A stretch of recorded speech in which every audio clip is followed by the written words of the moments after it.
Okay, today we will discuss Gauss law in electrostatics. ठीक है, देखो भाई गॉस लॉ इन इलेक्ट्रोस्टैटिक्स की हम सबसे पहले स्टेटमेंट को समझेंगे कि स्टेटमेंट क्या होती है. ठीक है, क्या स्टेटमेंट है इसकी. गॉस ने कहा था कि जो फ्लक्स, देखो हमने पिछले टॉपिक में प्रीवियस टॉपिक में हमने फ्लक्स डिस्कस किया था. प्रीवियस टॉपिक में हमने फ्लक्स को डिस्कस किया है. फ्लक्स क्या होता है?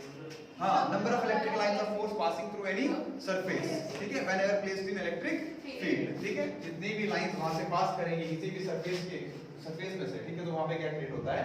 फ्लक्स क्रिएट होता है. ठीक है, तो सबसे पहले हमें क्या करना पड़ेगा? एक सरफेस लेनी पड़ेगी, क्लोज सरफेस. बोलो भाई. ठीक है, हाँ जी. ठीक है, तो गॉस लॉ जो है ये फ्लक्स के ऊपर डिपेंड करता है. Is that clear? इसने कहा था, इसने क्या स्टेटमेंट सुनना है? इसने कहा था कि Gauss law states that the total flux over a closed surface whenever placed in free space, ठीक है, the total flux over a closed surface in free space is equivalent to 1 upon epsilon naught times the total charge contained inside the surface. Is that clear? कहने का मतलब है, देखो total flux, इसने कहा था total flux that is phi is equivalent to 1 upon epsilon naught times the total charge contained inside the surface. कि एक क्लोज सरफेस के अंदर फ्लक्स कितना होगा?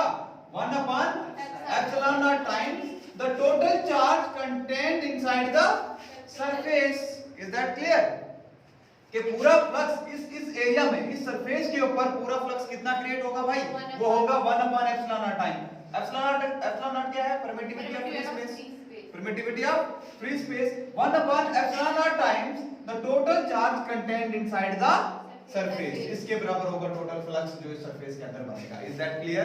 ये किसने कहा था भाई? गॉस ने. ठीक है, इसने लॉ दिया था इलेक्ट्रोस्टैटिक्स में जो कहता है कि the total flux inside a closed surface, इधर फ्लक्स तो बनेगा ही बनेगा. तो यहाँ पे चार्ज होगा. चार्ज क्या जनरेट करेगा? Electric lines of force. वो कहां से पास करेंगे? इस सरफेस से. तो जब भी इलेक्ट्रिक लाइंस ऑफ फोर्स इस सरफेस से, किसी सरफेस से पास होती है, तो वहां पे क्या क्रिएट होता है? फ्लक्स. ठीक है, तो वो फ्लक्स कितना होगा? उसने कहा था द फ्लक्स, जो ये फ्लक्स यहाँ पे बनेगा वो किसके बराबर होगा? 1 upon epsilon naught times the total charge. जितना चार्ज इस सरफेस के अंदर होगा ना, उसको मल्टीप्लाई करना है किसके साथ? 1 upon epsilon naught के साथ. Is that clear? वो हमें वैल्यू देगा फ्लक्स की, टोटल फ्लक्स की. Is that clear sir? Any problem? ठीक है, तो सबसे पहले क्या मैं इसको ऐसे लिख सकता हूं भाई? phi is equivalent to, तो टोटल चार्ज निकालना है तो इंटीग्रेट करना पड़ेगा. बोलो भाई, टोटल फ्लक्स निकालना, इंटीग्रेट फ्लक्स का मैंने आपको बताया था डॉट प्रोडक्ट होता है एडीएस का. किसके बराबर होगा? 1 upon epsilon naught times the total charge contained inside the surface. Is that clear? ठीक है,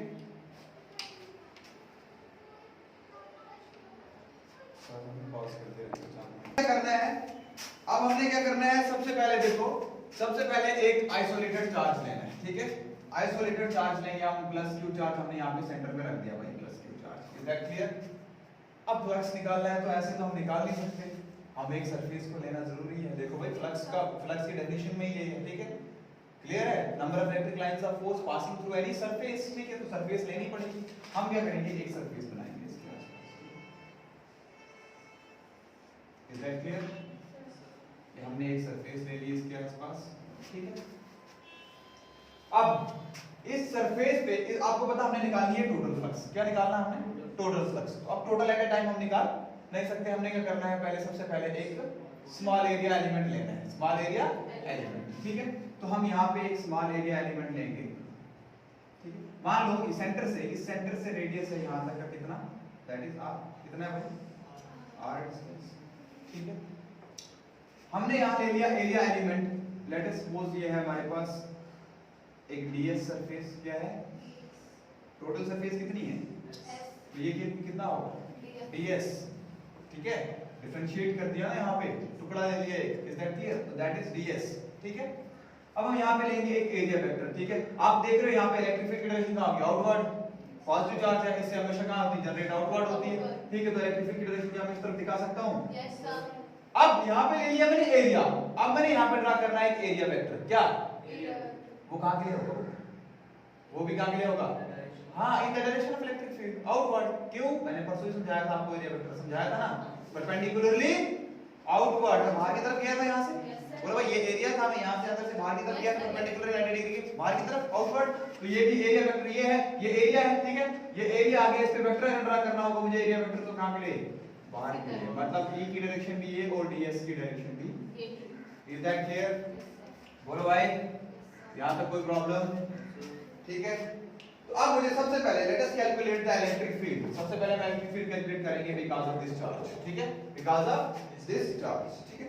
तो क्या मैं लिख सकता हूं, देखो बार-बार रिपीट करने की जरूरत नहीं है, अभी तक हम करते आ रहे हैं ये, ठीक है। तो E is equivalent to 1 upon 4 pi epsilon naught q by r square into r, क्योंकि वहां पे डायरेक्शंस का इस्तेमाल किया जा रहा है, तो हमने r कैप को यहां पे लगाना है। Is that clear? Consider it equation number first, consider equation number first, इसको इक्वेशन नंबर फर्स्ट हमने कंसीडर कर दिया। अब जब हमने गॉसियन सरफेस ली, ये गॉसियन सरफेस है, बोलो भाई गॉसियन सरफेस है, इसके ऊपर हमने क्या लिया, एरिया एलिमेंट, क्या लिया हमने, एरिया एलिमेंट। तो मैंने आपको पीछे पढ़ाया था, ठीक है, मैंने आपको पीछे पढ़ाया था कि एरिया वेक्टर किसके बराबर होता है, एरिया वेक्टर किसके बराबर होता है भाई, area vector that is DS, DS vector बोलो equal to ds into n vector, n cap, ds into n cap, यही करवाया था। अगर आपको n कैप यहां से निकालना है, यूनिट वेक्टर मतलब, ठीक है, अगर यूनिट वेक्टर यहां से निकालना है तो किसके बराबर है, vector upon magnitude of vector, ये यहां चला जाएगा ना डिवाइड, तो vector upon magnitude of vector. Is that clear? तो इसी चीज को मैं ऐसे लिख सकता हूं, area vector is equivalent to ds into n cap, ठीक है, that is magnitude of vector into unit vector. Is that clear? Consider equation number second, ठीक है। Any problem till here? No, sir. Okay. Now write down. Take the dot product of. Take the dot product of first and second. First and second. First equation और second equation का dot product ले लो भाई. E क्या मैं लिख सकता हूँ E dot ds. Left hand side को लेफ्ट हैंड साइड पे और राइट हैंड साइड को राइट हैंड साइड. बोलो भाई E dot ds, ये लेफ्ट हैंड साइड होगी दोनों इक्वेशंस की, is equivalent to, take the right hand side is equivalent to 1 upon 4 pi epsilon naught, 1 upon 4 pi epsilon naught q by r square into r cap, everybody dot क्या आएगा, ds into n cap। Any problem? Left hand side का product हमने left hand side ले लिया और right hand side का product हमने right hand side product कर दिया। Is that clear? ठीक है, okay. Next, E dot ds is equivalent to 1 by 4 pi epsilon naught q by r square into ds r cap into n cap। बोलो r cap into n cap, कुछ नहीं किया, r cap को इधर लिख दिया, मल्टीप्लाई में सारा तो शफल हम कर सकते हैं। Is that clear? ठीक है भाई, इसको लिखने का रीजन क्या है मैं बताता हूं आपको, ठीक है। E dot ds is equivalent to 1 by 4 pi epsilon naught q by r square into ds, सिर्फ ds। क्यों? क्योंकि यूनिट वेक्टर है ये दोनों क्या है, यूनिट वेक्टर, और यूनिट वेक्टर का मैग्नीट्यूड कितना होता है, 1 के बराबर। तो 1 into 1 कितना होगा, 1 ही होगा, क्या लिखने की जरूरत है, बोलो भाई 1 into 1 कितना होगा, 1। तो क्या 1 लिखने की जरूरत है, नहीं ना, तो सीधा ds, ठीक है, ds into 1 ds ही होगा ना, तो ds। Is that clear? Any problem till here? हां जी, ठीक है। अब हम क्या करेंगे, राइट डाउन इसको equation number 3, equation number 3, integrate equation 3, integrate equation 3, ये लिख लिया ना, ओके। इंटीग्रेट, यहां पे मैं इसको रब नहीं करूंगा क्योंकि ये हमने प्रूव करना है, ये पता होना चाहिए आपको, ठीक है। इंटीग्रेट इक्वेशन 3 और द क्लोज सरफेस x, ठीक है, और द क्लोज सरफेस s, ये कंप्लीट सरफेस है ना। अब हमने देखो ये तो निकला, देखो इधर देखना, ध्यान से देखना, E डॉट ds, ध्यान से E डॉट, भाई ठीक है, इलेक्ट्रिक फ्लक्स की डेफिनेशन यही है, E डॉट ds, लेकिन क्या यहां पे इंटीग्रेशन लगी है, तो मतलब अब ये सिर्फ इस सरफेस का फ्लक्स निकला है, सिर्फ किसका, ds वाली सरफेस का फ्लक्स निकला है, वो किसके बराबर है, 1 upon 4 pi epsilon naught q upon r square into ds। Any problem? Okay. अब हमने निकालना क्या है, लेकिन हमने निकाला है टोटल फ्लक्स और the close surface Gauss law के अकॉर्डिंग, ठीक है, गॉस लॉ के अकॉर्डिंग टोटल फ्लक्स और द सरफेस, ठीक है। तो हमें टोटल फ्लक्स निकालना है तो क्या करना पड़ेगा? वेरी गुड, क्या करना पड़ेगा? इंटीग्रेट। तो मैंने वही लिखवाया आपको, तो इंटीग्रेट करो E डॉट ds और the close surface S, is that clear? E dot ds और the close surface S is equivalent to, अब यही सरफेस क्या मैं लिख सकता हूं, वो बाद में लिखूंगा, चलो कोई नहीं, is equivalent to integration of 1 upon 4 pi epsilon naught q by r square into ds, is that clear? Integration over the close surface S E dot ds, अभी देखिए किसके बराबर होता है, phi लिख दूं direct, total flux that is phi E, ये वही है ना, phi is equivalent to E dot ds over the closed surface, total flux, ठीक है, इंटीग्रेशन किया होगा तो टोटल फ्लक्स मिलेगा, that is phi E, is that clear? तो यही चीज इसके बराबर है ना, फर्दर किसके बराबर है बोलो जरा? हाँ, अब यहाँ पे देखना 1 upon 4 pi epsilon naught q by r square, ये सारी चीजें कांस्टेंट, एवरीबॉडी, चार्ज क्या था? आइसोलेटेड पॉइंट चार्ज, ठीक है, fix value 4, constant value pi, constant value epsilon naught, constant value r, fix distance that is r, radius, is that clear? ये सारी चीजें आ गई हमारे पास, अंदर क्या रहा आपके पास? Integration over the close surface S ds, is that clear? इस पे भी क्लोज सरफेस डालना है, ठीक है, और the close surface S ds, any problem? हाँ जी, अब देखो तो क्या मैं लिख सकता हूं, this implies phi E is equivalent to, हाँ जी, 1 upon 4 pi epsilon naught q by r square into 4 pi r square, 4 pi r square मैंने क्यों लिखा? क्यों? क्योंकि ये था सिर्फ कितना सारा सरफेस, ठीक है, अब इस सरफेस को मैं इंटीग्रेट कर रहा हूं, मतलब पूरा होल पार्ट मिलेगा, होल पार्ट क्या है? स्फीयर, क्या ये स्फीयर, तो surface area of sphere, total surface of area of sphere किसके बराबर होता है? 4 pi r square, is that clear? हां जी, ठीक है, तो 4 pi r square, यहां से 4 pi r square, यहां पे क्या बचा? सिर्फ 1 upon epsilon naught और साथ में इधर क्या बचा? q, तो हमारे पास निकला phi E is equivalent to 1 upon epsilon naught times q, यही प्रूव करना था। अभी देखो, अभी और भी हम प्रूव करेंगे, पूरा यही डाटा ले आके देंगे आपको, ठीक है, ये पूरा डायरेक्ट डिटो ऐसा ला के देंगे, लेकिन कैसे? देखो ये जो क्यू है, आपने देखा मैंने आपको पहले ही लिखवाया था कि आइसोलेटेड चार्ज डोले हुए, ठीक है, ये सिर्फ सिंगल चार्ज की वजह से आ रहा है। अगर यहाँ पे बहुत सारे चार्जेस होंगे, तो अगर यहाँ पे, ठीक है, बहुत इस सरफेस के अंदर अगर बहुत सारे चार्जेस होंगे, ठीक है, बहुत सारे q1 q2 q3 q4 and तक, कहां तक? q and that is n number of charges अगर सरफेस के अंदर होंगे तो उनकी वजह से टोटल फ्लक्स कितना बनेगा, इज दैट क्लियर? ठीक है, तो can I right it like this, इसको मैं रब कर दूं? हां जी, कर दूं रब इसको? ओके,